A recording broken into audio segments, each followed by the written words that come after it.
जय श्री राधे निताय गौर हरि बोल। जय श्री गुरुदेव, जय हो।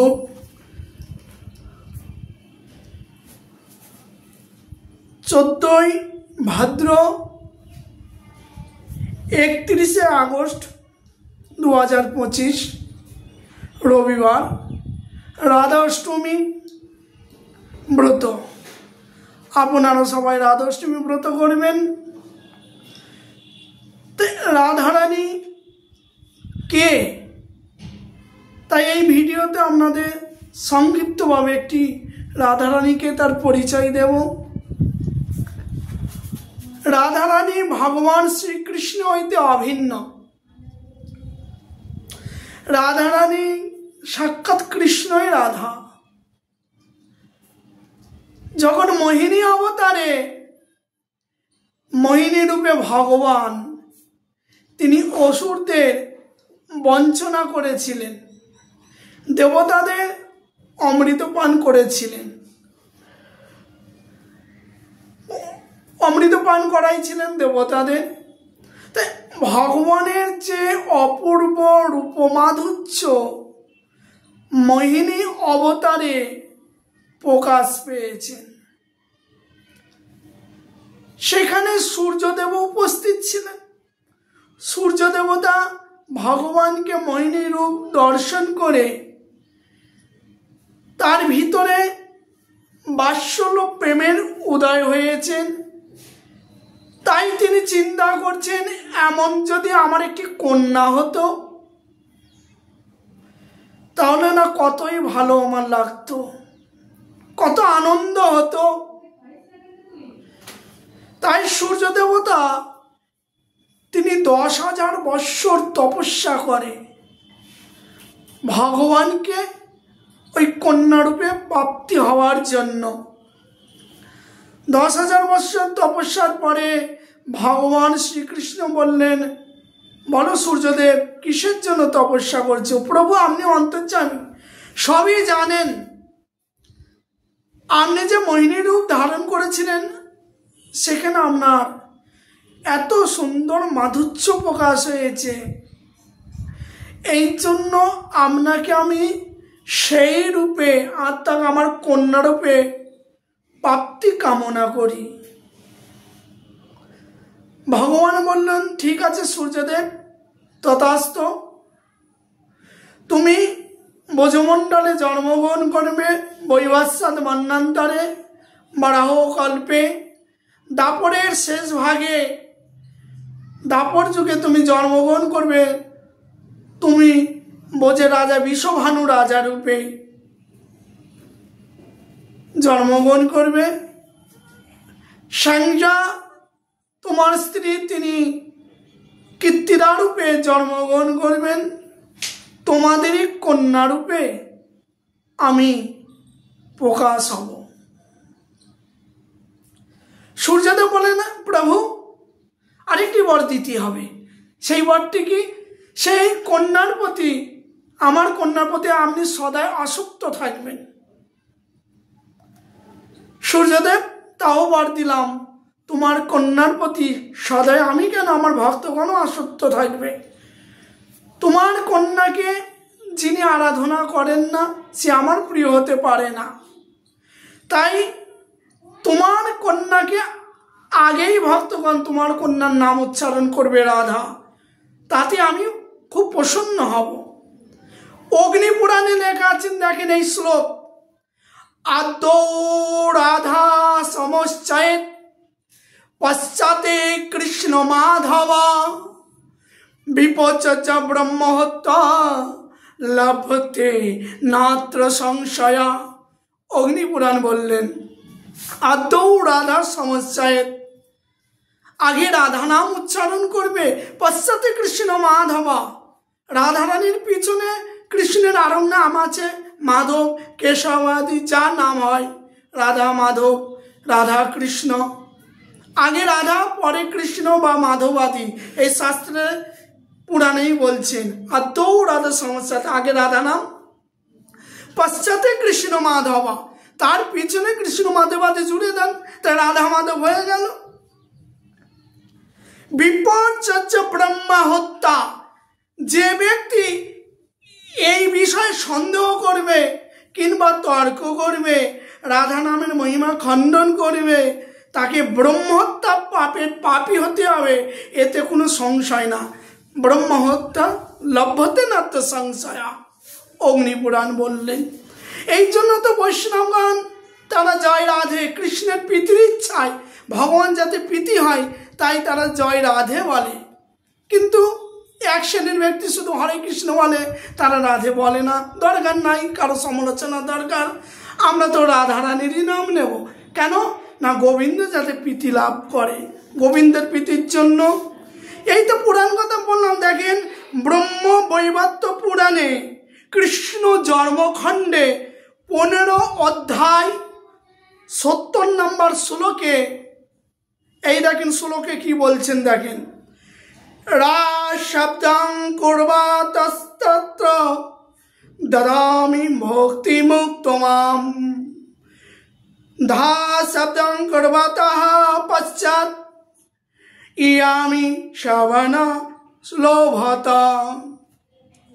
ভগবান এই পুরাণে বলছেন, ব্রহ্মবৈবর্ত পুরাণে, যে ব্যক্তি রাজ শব্দ উচ্চারণ করবেন, রাজ শব্দ করবতস্তত্ব দাদামি ভক্তি মুক্তমাম,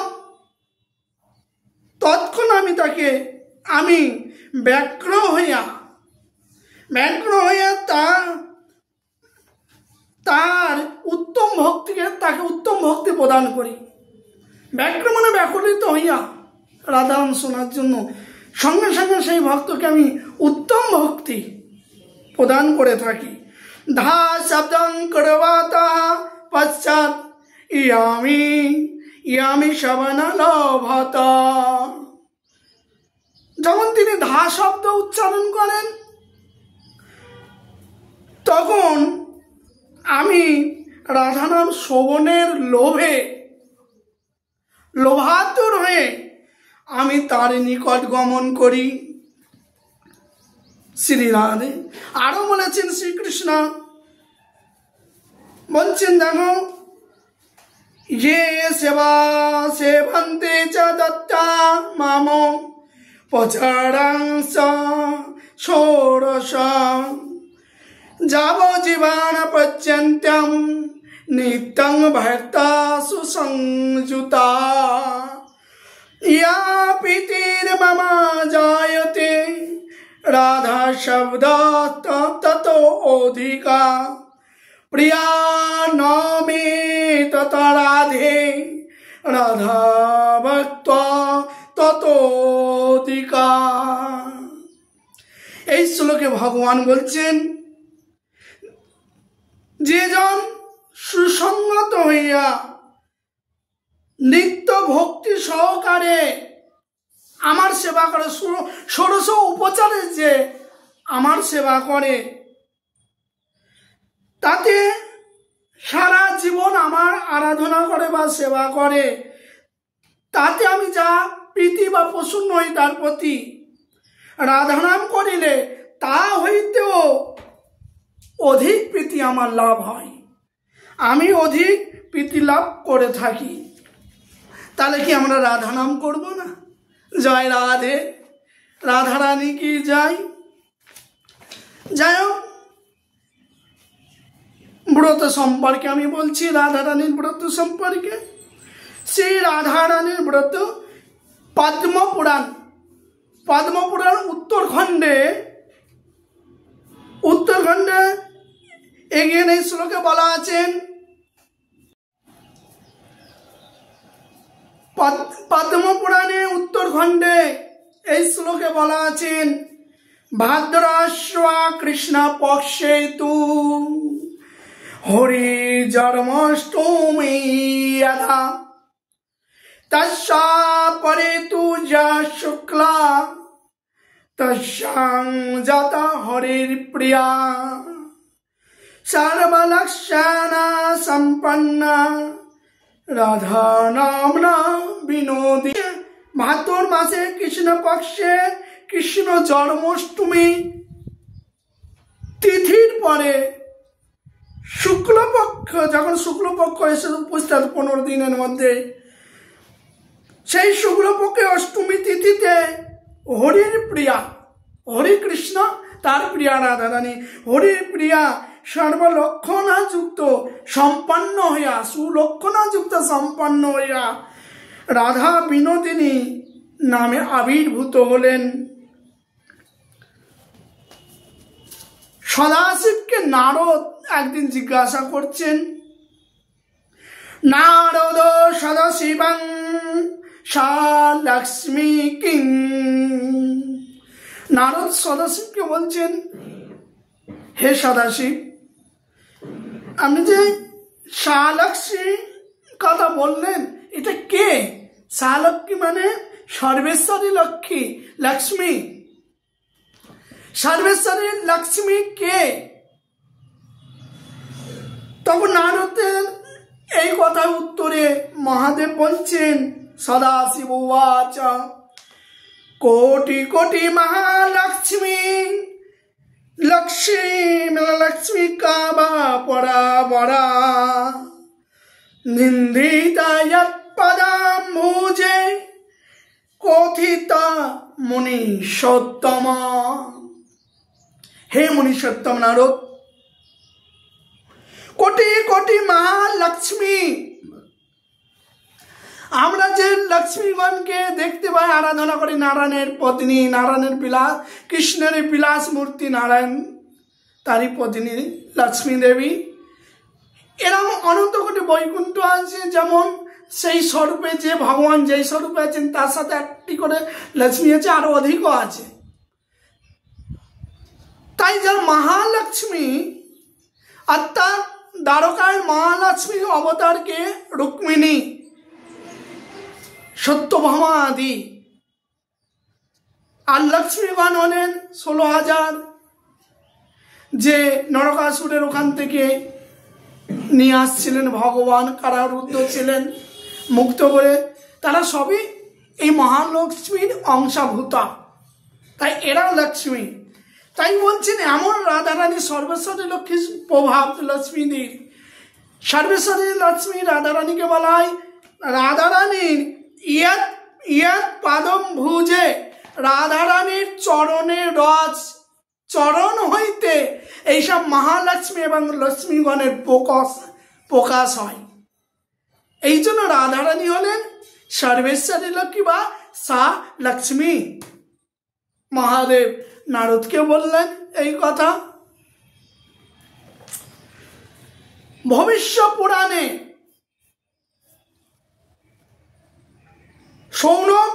সুত সৌনক সংবাদে সুতমুনি সৌনক ঋষিকে রাধাষ্টমীর কথা বলছেন। সুতকে বলছেন, হে সুত বলছেন, হে সৌনক, এই রাধাষ্টমী ব্রত সম্পর্কে কৃষ্ণ নারদকেও এই কথা বলেছিলেন। সুতমুনি সৌনককে শোনাচ্ছেন এই কথাটাই ভবিষ্য পুরাণে নারদ জিজ্ঞাসা করলেন, রাধাষ্টমী ব্রতের কথা শ্রীকৃষ্ণ নিজে মুখে বলেছিলেন। কি বলছেন? ভাদ্রে মাসে শীতে পক্ষে অষ্টমীয়া তিথি ভবেৎ তস্যা বিশাখা নক্ষত্রে দিনাদ্রো বিজিতে ক্ষণে অতীব সুকুমারাঙ্গীন কীর্তিদা অসুতা কর্ণকম। ভবিষ্য পুরাণের শ্লোক। শ্রীকৃষ্ণ নারদকে বলেছিলেন, হে নারদ, ভাদ্র মাসের শুক্লপক্ষে, এই ভাদ্র মাসের শুক্লপক্ষে অষ্টমী তিথিতে এবং বিশাখা নক্ষত্র মধ্যাহ্নে, মানে দুপুরে মধ্যাহ্নে, অভিজিৎ যোগ, সেটা কি যোগ ছিল? অভিজিৎ যোগ। সুভাক্ষণে অত্যন্ত সুকুমারাঙ্গী একটি কন্যা কীর্তিদা প্রসব করেন। দেখেন ভবিষ্যৎ পুরাণে বলা আছে। পদ্মপুরাণে পাতাল খণ্ডে 40 অধ্যায়ে বলা আছে, একাদশী সস্যেনা ইয়ৎ ফলং প্রাপ্যতে নরা, রাধা অষ্টমী ব্রতং পুণ্যম তস্মাৎ শত গুণাধিকা।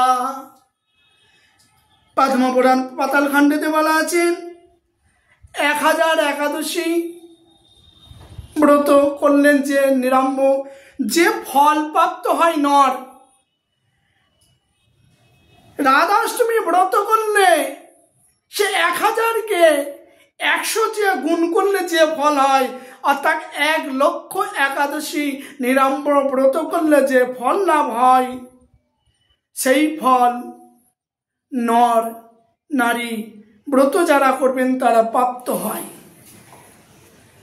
ব্রত মানে এই না রাধাষ্টমী মধ্যাহ্ন অভিষেক করে আমরা অন্ন আদি খেয়ে নিলাম, একে ব্রত বলে না, একে কপটতা বলে।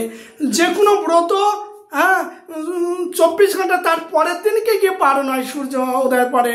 রামনবমী, জন্মাষ্টমী, রাধাষ্টমী, নৃসিংহ চতুর্দশী, বামন দ্বাদশী, যত ব্রত আছে, ব্রত শব্দে ওই হাফ বেলা হয় না, কিন্তু এতে ব্রত হয় না। ব্রত তার পরের দিনকে গিয়ে পালন হয়, তবে ব্রত সম্পন্ন হয়। 24 ঘন্টা দিন রাত ব্রত থাকবে, সূর্যোদয়ের পরে যথা সময়ে পালনের নির্ধারিত সময়ে তার মধ্যে পালন করতে হয়। এটি হলো ব্রত। সব ব্রতর নিয়ম আছে, কিন্তু কোনো কোনো শ্রেণী দেখা যায় তারা রাধাষ্টমী অভিষেক করে তারা অন্ন আদি ব্যঞ্জন আদি খেয়ে না, তারা ব্রত হয় না তাদের। কিন্তু সাবধান, আপনারা ব্রত করবেন, সম্পূর্ণতা ব্রত করবেন, তারপরের দিনকে গিয়ে পালন করবেন। বলে এটা কথা লেখা আছে, এটা ভবিষ্য পুরাণ থেকে বলছি। দেখেন, ব্রতের পরের দিনকে গিয়ে পালন করতে হয়। শ্রীকৃষ্ণ নারদকে বলছেন ভবিষ্য পুরাণে, এবং সদানুসন্ধান স্ত্বং তিথি সমুপোষয়েৎ পরে নিপারণং কুর্যাৎ বৈষ্ণব সহ বৈষ্ণবা। এটা ভবিষ্যৎ পুরাণের শ্লোক। নারদকে শ্রীকৃষ্ণ বলছে, নারদ, রাধাষ্টমী ব্রত করার পরে যথাসময় তার পরের দিনকে গিয়ে পালন করবেন।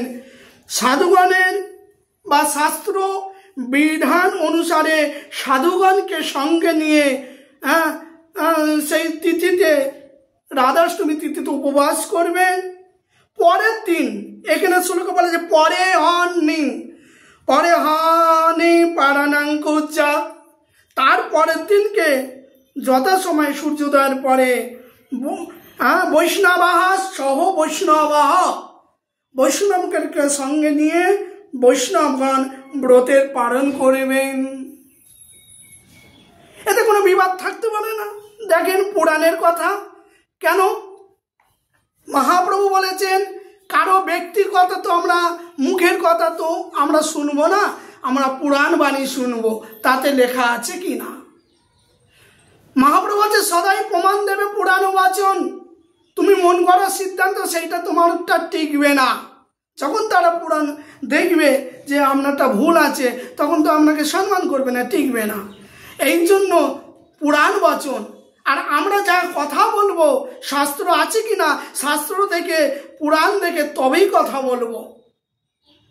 কাকু জিজ্ঞাসা করবেন, আগে প্রমাণ চাইবেন এটা কোন পুরাণে লেখা আছে। দেখেন পালনের বিধান দেওয়া আছে ভবিষ্য পুরাণে। কৃষ্ণ নারদ সংবাদে আমি বলে দিলাম শ্রী রাধে। তারপরে আপনারা এইভাবে রাধাষ্টমী সম্পর্কে বহু কথা আছে, তাই আমি এখানে রাধাষ্টমী সম্পর্কে বললাম।